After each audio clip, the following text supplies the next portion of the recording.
Śrīrūpam sagrājatam sahagana raghunatanvitam tam sajivam Sadvaitam savarutam varisana sahitam Shri Krishna Chaitanya Devam Shri Radha Krishna Paran Sahagana Lalita Shri Vishakranvitam Chanamam Vishnu Paraya Krishna Prishtaya Bhutale Srimati Bhakti Vedanta Swaminiti Namani Namaste Saraswati Devi Gaudavani Pracharani Nirvashesha Shunyavadi Pushachari Shatarane Panchakalpatarubhishta Kripa Sindhu Veva Japati Tanam Pavanebhyo Vaishnavebhyo Namo Namah Namo Mahavaranyaya Krishna Prema Pradayate Krishnaya Krishna Chaitanya Namani Gård Vishnamaha Panchatattvamakam Krishna Bhaktarupa Srupakam Bhaktiavatara Bhaktiakyam Namami Bhakti Shaktikam Hey Krishna Karuna Sindhu Dinabandhu Jagatpate Gopesha Gopika Kanta Radha Kanta Namostate Jayatam Suratur Pangor Mama Mandir Matir Gati Matsavasya Parambo Jo Shri Radhavarana Mohano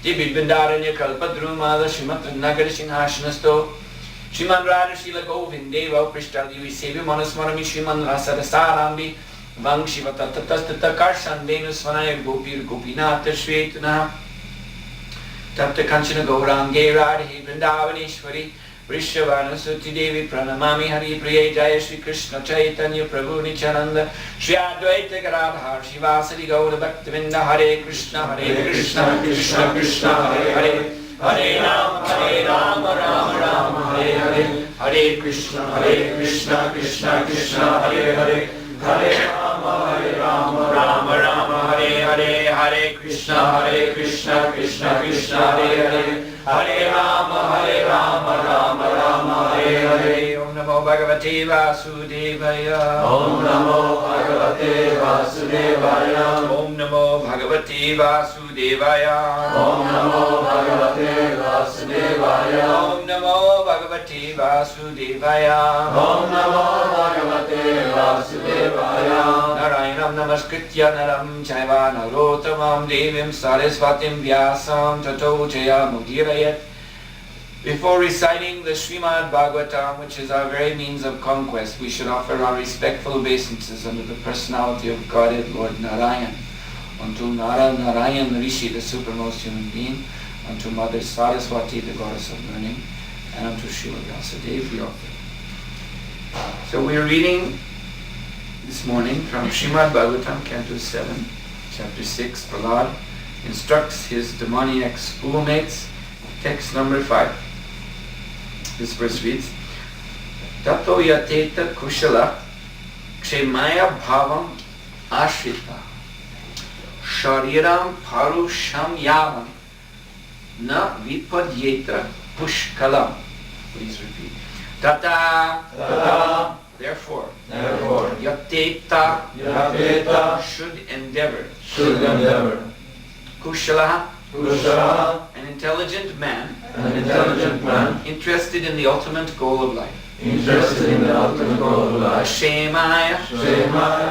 For the real benefit of life. Or for liberation from material bondage. Bhavamashritaha. Who is in material existence. Shariram. The body. Paurusham. Human. Yavat. As long as. Not. Vipadyeta. Fails. Pushkalam. Stout and strong. Translation and purport by His Divine Grace, A.C. Bhaktivedanta Swami, Srila Prabhupada Ki Jai. Therefore, while in material existence, bhavam ashrita, a person fully competent to distinguish wrong from right must endeavor to achieve the highest goal of life as long as the body is stout and strong and is not embarrassed by dwindling. Purport. As stated by Prahlad Maharaj at the beginning of this chapter, Kumara acharit pragya. The word pragya refers to one who is experienced and who can distinguish right from wrong. Such a person should not waste his energy and valuable human lifetime simply working like a cat or dog to develop his economic condition. For one word in this verse, there are two readings, bhavam ashrita and bhayam ashrita, but accepting the meaning of either of them will bring one to the same conclusion. Bhayam ashrita indicates that the materialistic way of life is always fearful because at every step there is danger. Materialistic life is full of anxieties and fear, bhayam. Similarly, accepting the reading bhavam ashrita, the word bhavam refers to unnecessary trouble and problems. For want of Krishna consciousness, one is put into bhavam, being perpetually embarrassed by birth, death, old age, and disease. Thus, one is surely full of anxieties. Human society should be divided into a social system of brahmanas, kshatriyas, vaishyas, and shudras, but everyone can engage in devotional service. If one wants to live without devotional service, his status as brahmana, kshatriya, vaishya, or shudra certainly has no meaning. It is said, shtanada prashta patankyadha. Whether one is in higher or lower division, one certainly falls down for want of Krishna consciousness. A sane man, therefore, is always fearful of falling from his position. This is a regulative principle. One should not fall from his exalted position. The highest goal of life can be achieved as long as one's body is stout and strong. We should therefore live in such a way that we keep ourselves always healthy and strong in mind and intelligence, so that we can distinguish the goal of life from a life full of problems.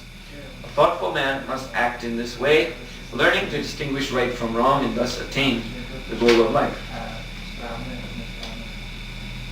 Tato yateta kushala kshemaya bhavamashrita shariram parusham yavana vipadyeta pushkalam. Therefore, while in material existence, bhavamashrita, a person fully competent to distinguish wrong from right must endeavor to achieve the highest goal of life as long as the body is stout and strong and is not embarrassed by dwindling.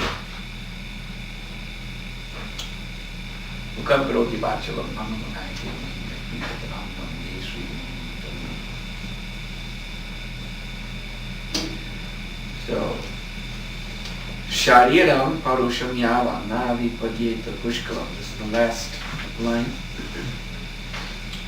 Lord Maharaj is advising what we should do with this human body while it is stout and strong. He is preaching specifically to his young schoolmates who, hopefully anyway, have a long life ahead of them.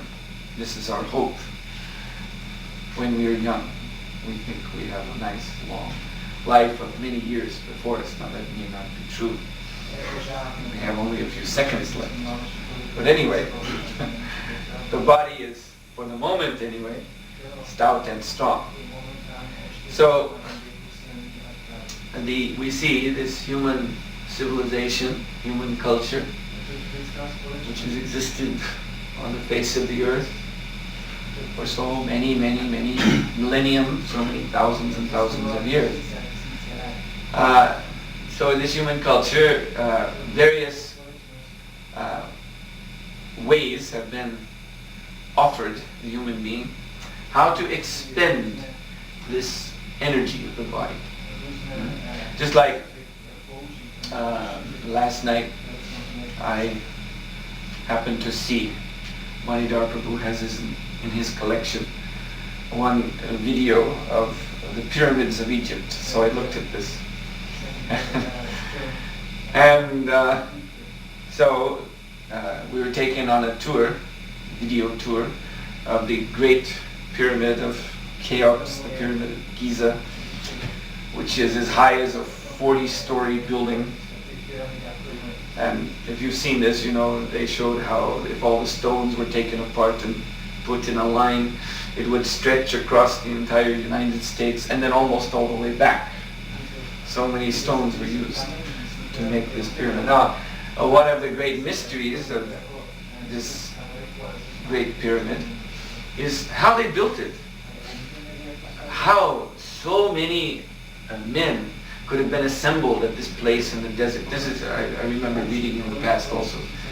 It's one of the great mysteries that it must have required, because the pyramid is said to have been built in 23 years. So that must have taken thousands and thousands of that. And how could they have lived in that desert? How could they have had water to drink and food to eat, to do all the work that they must have done to build this pyramid in just 23 years? So anyway, the theme here is work, you see. How we should expend the stout and strong energy of this body. So here is one answer to that question from ancient Egypt. You can build big pyramids out in the desert. And what is the point? So we saw this Omar Sharif, the tour guide. He's going through the pyramid and picking up here some bone, some skull, from the mummies, you see, and showing the camera and saying, "Isn't it amazing?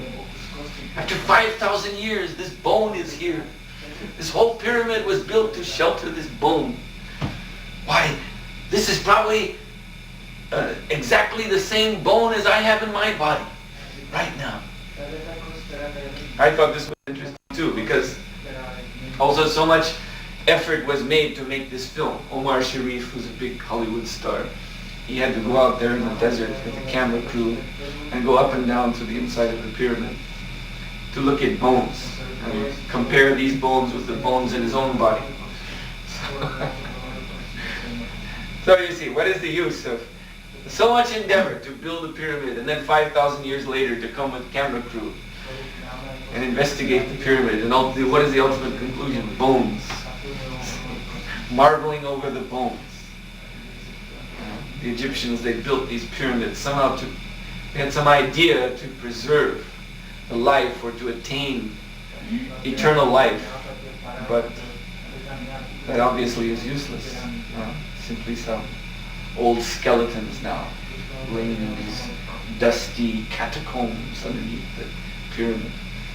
So they did not achieve their goal. But actually, as we read here, that is the goal of human life. The goal of the energy of this human body that we have is to attain eternality. But as we see in human history today, and as in the past, human beings are wasting this precious energy of this temporary body, wasting it. They think in some foolish way, some romantic way, that they will attain some kind of eternality, make their mark on the world. Just like the ordinary householders, they think that, well, at least if I can get married and have children, then I will live on in my children and in their grandchildren, on some romantic speculation like this. But actually they've fallen short of the goal. Performing so many austerities. Human life is meant for austerity, unavoidably. Whether you're building pyramids or whether you're living in Stockholm in 1994 in the midst of this snow and ice, trying to go to work in the morning. Whatever the situation may be, it is tapasya, it is austerity. So there must be a purpose, a good purpose for this austerity. Otherwise, as Prabhupada says here, such a person should not waste his energy and valuable human lifetime simply working like a cat or a dog to develop his economic condition. This is unfortunately what austerity means for most people. The austerity of a cat or a dog. Cat and dog and all the creatures, the lower creatures, they're suffering in so many ways, enduring so many pains, discomforts. Why? For four things: eating, sleeping, mating. This is animal life. So the human being, he can conceive, you see, he can conceive of eternity. He can conceive of eternal life. Every human being, intelligent human being, is somehow or other striving for that goal. But if he's doing it by building a pyramid or making more children or whatever. He's wasting his time. So yes, the goal is to cross from this temporary, perishable existence to the eternal existence. But how to do that? And so here Prahlad Maharaj says that we must expend this human life in endeavor to achieve the highest goal. So Krishna also says the same thing. Shaknurihava yakshodam praksharire vivokshanat karma kroda pavan vegam sayukta sasukhi nara. He says this in the 5th chapter of Bhagavad Gita, which means that before you have to give up this body, Shaknurihava yakshodam praksharira, sharira means body, vimokshana means give up. So each one of us here, let's take this very directly, each one of us here in this room, now we have a human body. And in this human body there is a clock, or shall we say a time bomb, ticking away. And we don't know when that time bomb will explode and the heart will stop and we will fall over dead. So Krishna says before that time, praksharira vimokshana, before that time when you have to give up this body, then what should you do? Kama kroda bhavam vegam. Now this is very important because Krishna is exactly explaining how to achieve this highest goal of life that Sri Prahlad Maharaj is speaking of. What is it that separates us from this highest goal, the goal of Krishna consciousness? Kama kroda, Krishna says. He says, Kama kroda bhavam vegam. You have to rise above lust. Kama. Kroda means frustration, or it can be taken as the fundamental duality, raga, dvesha, attachment or attraction to material enjoyment and repulsion from it also. Because these two propensities, this is the basic conditioning of our consciousness in this human form.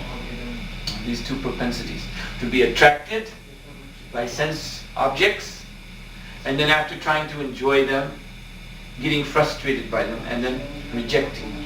But that rejection is immediately followed by attraction to some other sense object. So in this way one is going from sense object to sense object to sense object, never finding any satisfaction. Just being, you see, this is Maya. Here we have this precious human body. Here we have a certain amount of energy given to us by the material nature. Here we have that time bomb ticking inside, only so much time. And Maya, she's saying, come on and enjoy. We go to enjoy, and then we just get frustrated. Oh, this was not enjoyable. But then Maya says, never mind that, come on, use something else. So we run to that, try to enjoy it, and again frustrated. And then Maya says, no, try this now. So this way, Maya, she just tempts us on and on and on, until that day comes when Sharira Vimokshana, you have to give up the body. Until the body dwindles away, becomes weak, trembling, infirm, and then finally we're faced with death.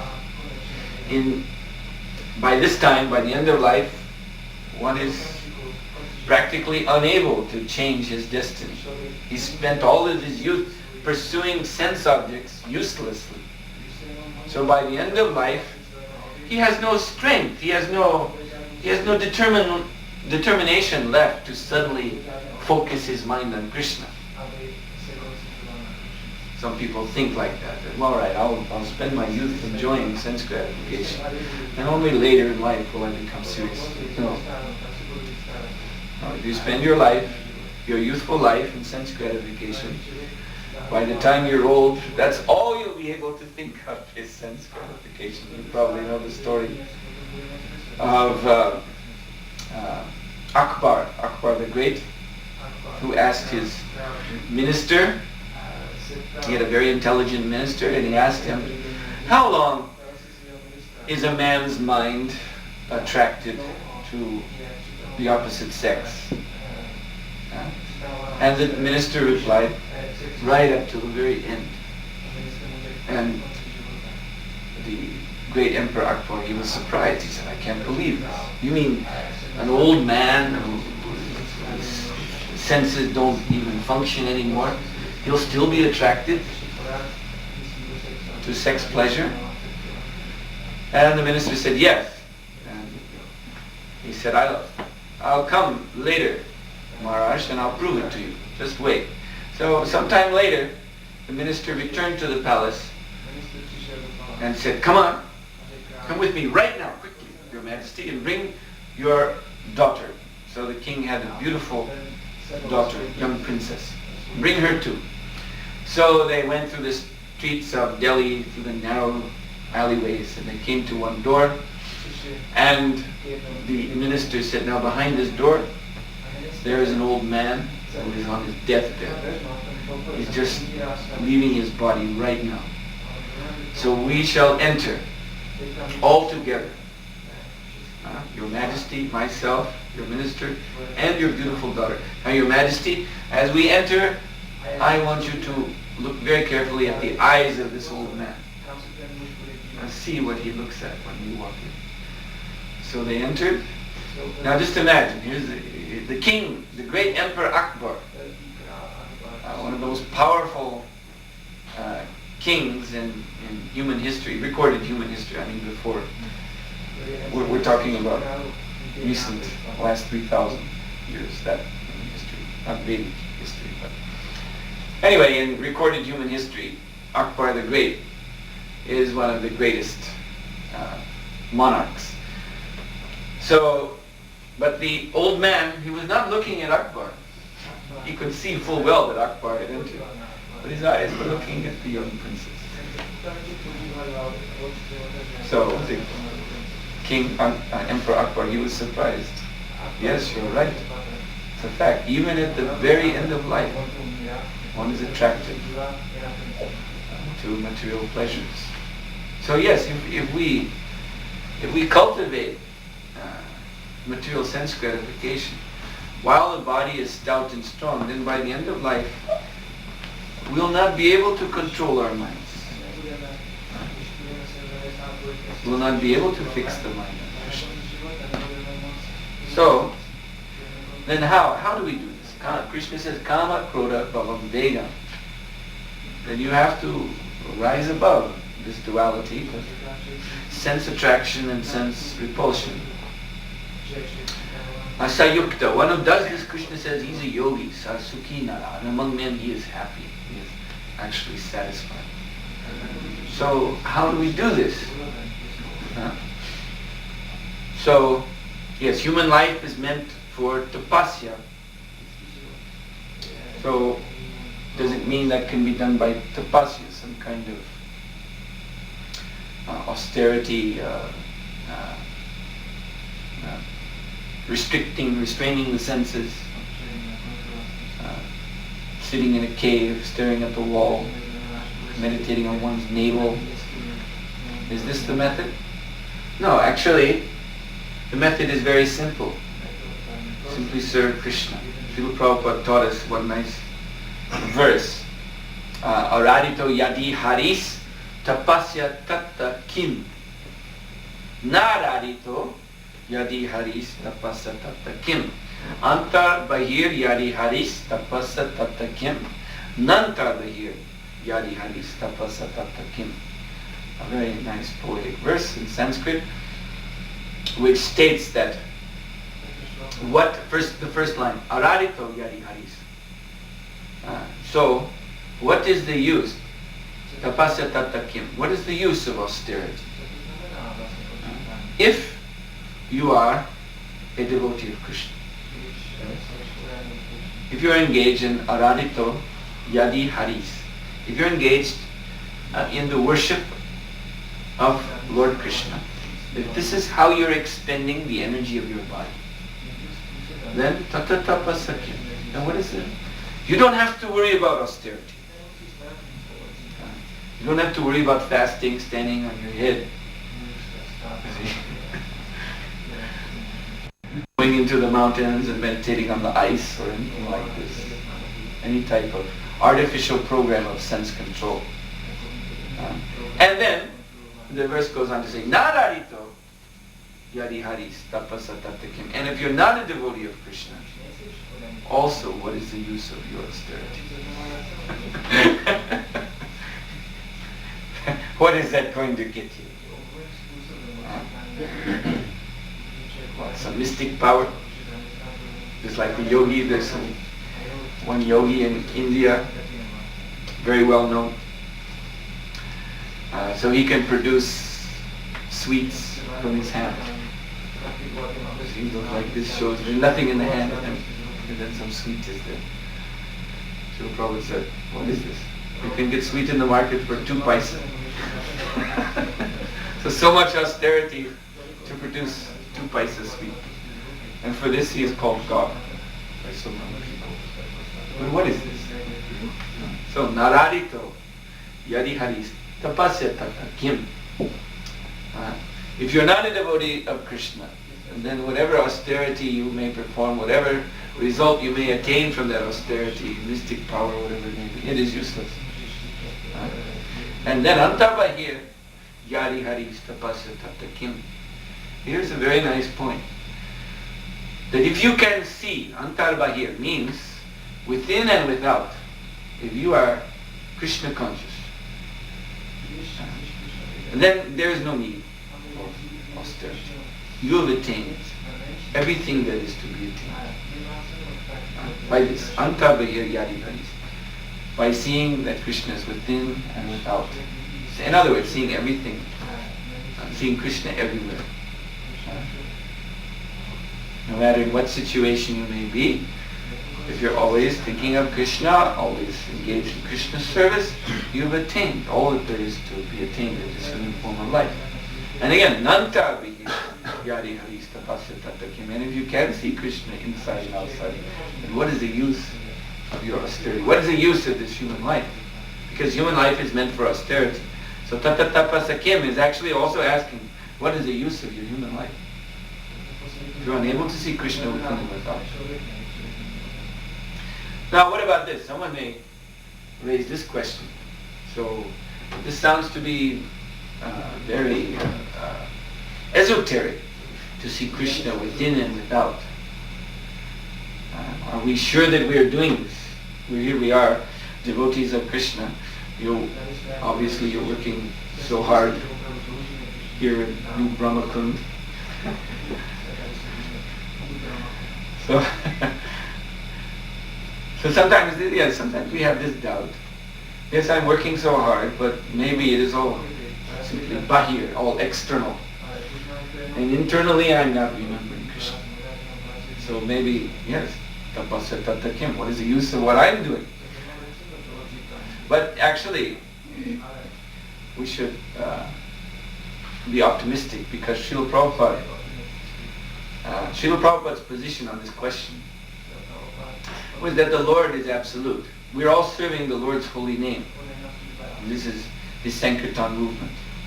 So everything we're doing in this movement is service to the Lord's holy name. Whether it's inside the temple in our personal sadhana, or whether we go outside and engage in so many activities, Sankirtan or in the restaurant. But everything we're doing is service to the holy name. And the holy name of the Lord is absolute. Srila Prabhupada explained in a conversation in London in 1973 that if one fixes himself externally, so to speak, in other words, if he is engaging his body, because that's the theme of this verse, we have this body has energy. So you engage your body, the energy of this body, in service to Krishna's holy name. And you expend all of your bodily energy in this service. 24 hours a day.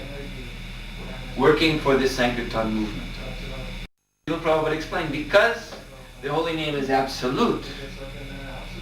You see, there's no difference between Krishna's inside and outside. So because the holy name is absolute, if we engage the energy of this body in the service of the holy name, then internally we will be purified. Internally we will become fixed in Krishna consciousness. It is not that there is some duality between internal and external. Don't let anyone persuade you that, oh, you poor devotees, you work so hard, but inside you're missing everything.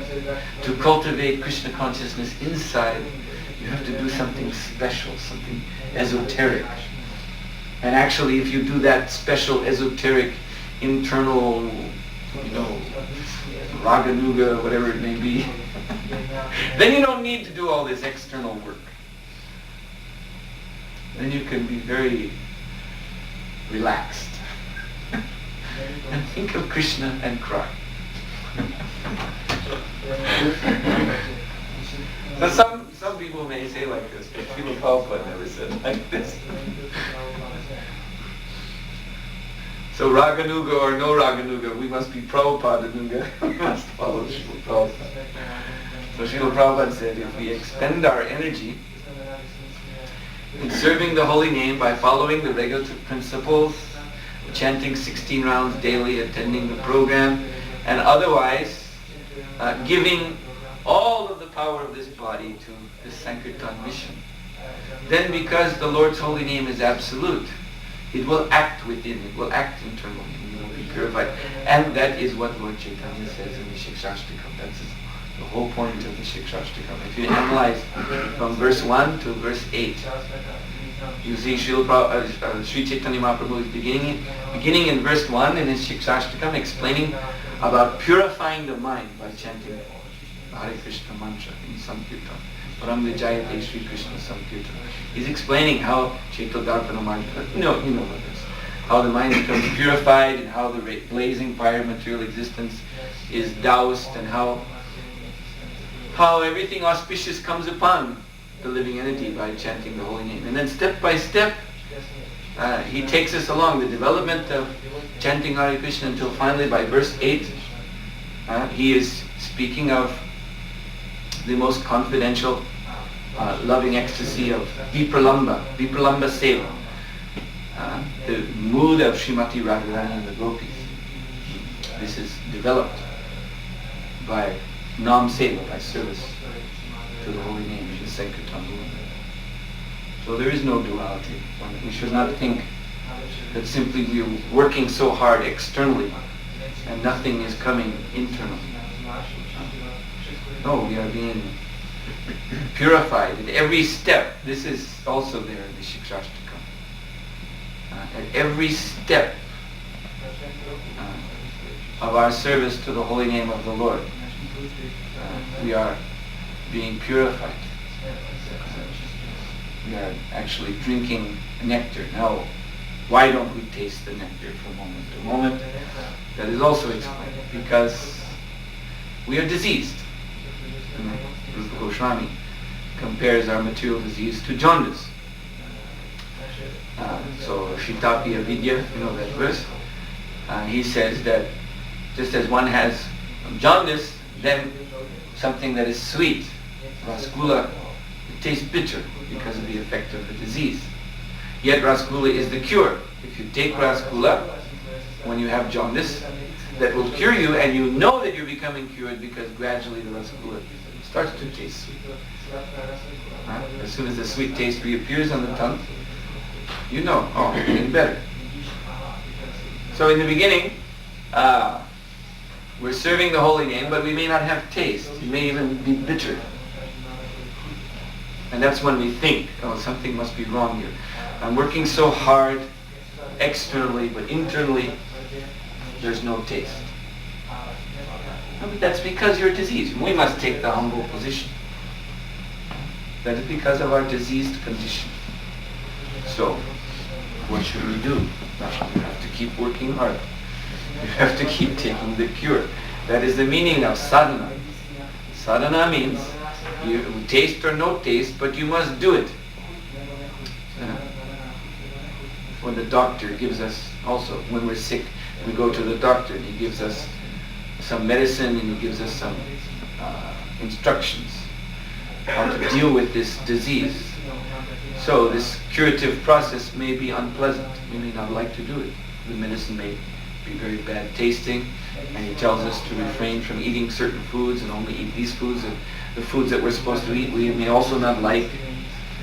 We may also hanker for these other foods that we cannot eat. So many inconveniences may be there in taking the cure, but you have to do it. If you want to be cured, you have to do it. If you're a complete fool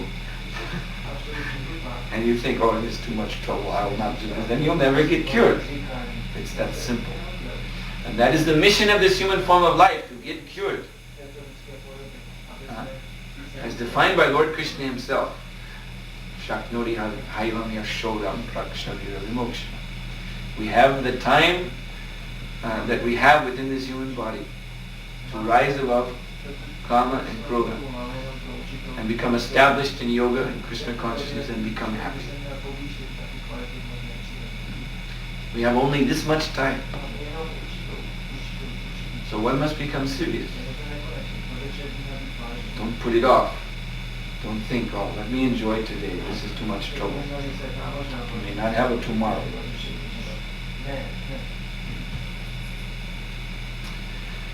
So these are Prahlad Maharaj's instructions to his young schoolmates to take life seriously, become Krishna conscious. Are there any questions?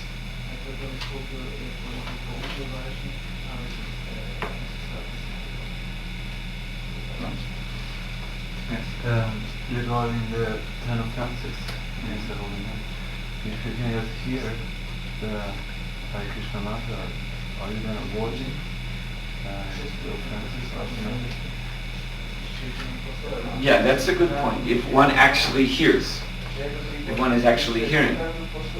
So Srila Prabhupada explained that hearing means that the sound vibration of the holy name is the only focus of our attention. That is real hearing. Not that the hearing, the holy name is entering the ears, but the activities of our mind are pushing the vibration back out of the ears. Srila Prabhupada said, because he was asked, what should we think of as we chant Hare Krishna? Srila Prabhupada said that hearing means thinking. If you simply hear the holy name, that is your thinking of Krishna.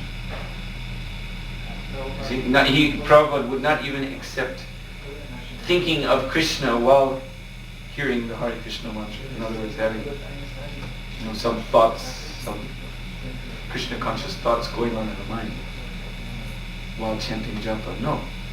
One should chant and hear, and that's all. And that is your thinking of Krishna. So if one does this, then there's no possibility of offenses. If one commits this offense, pramada, inattention, then immediately he makes possible all the other offenses.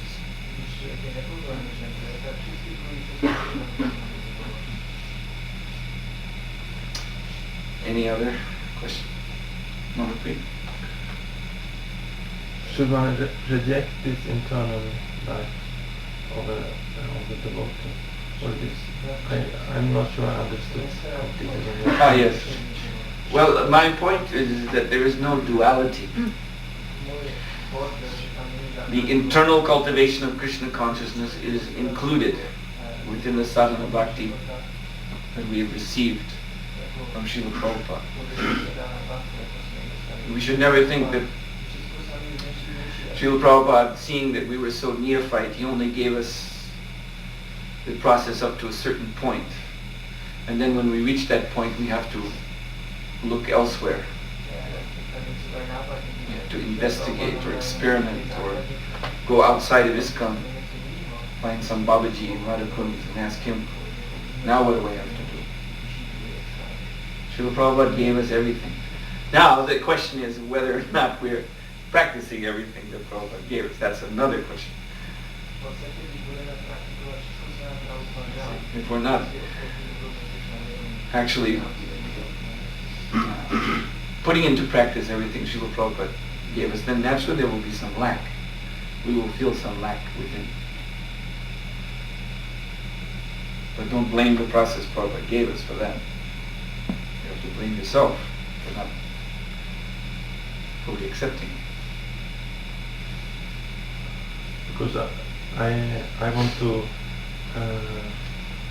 want to reflect on what is my internal perception of things. What do I think about something? I don't want just to do something and then not consider why am I doing this. Yes, so therefore Srila Prabhupada said we have our, what do you call, the ISKCON sandwich. In the morning there is class, in the evening there is class. Maybe not here, but it should be that way.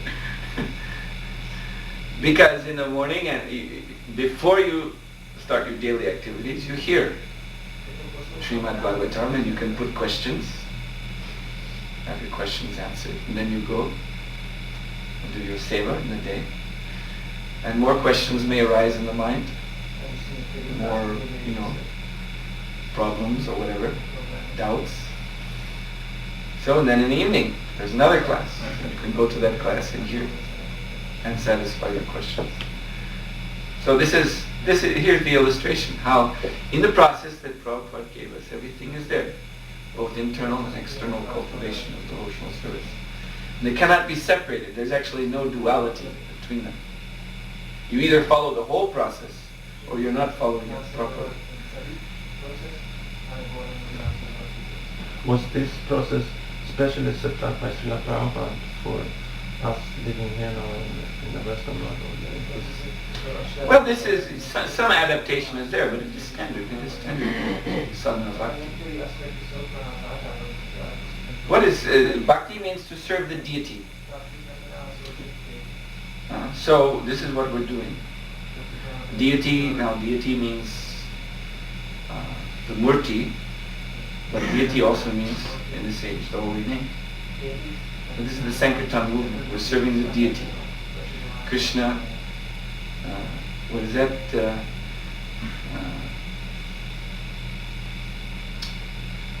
Kali.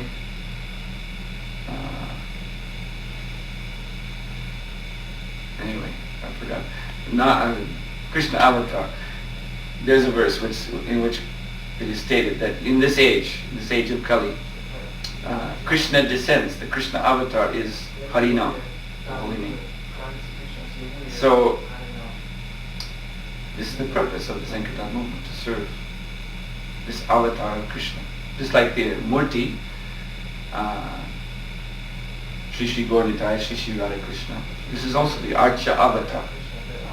The avatar of the Lord in the form of a Murti. So this is what bhakti is all about, to serve the deity. So we're doing this. So Srila Prabhupada has established the ISKCON sadhana as a means by which all devotees serve the deity. The deity on the altar and the deity in the form of the holy name.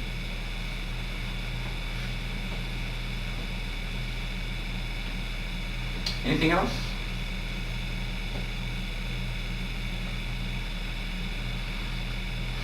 Srila Prabhupada ki jai.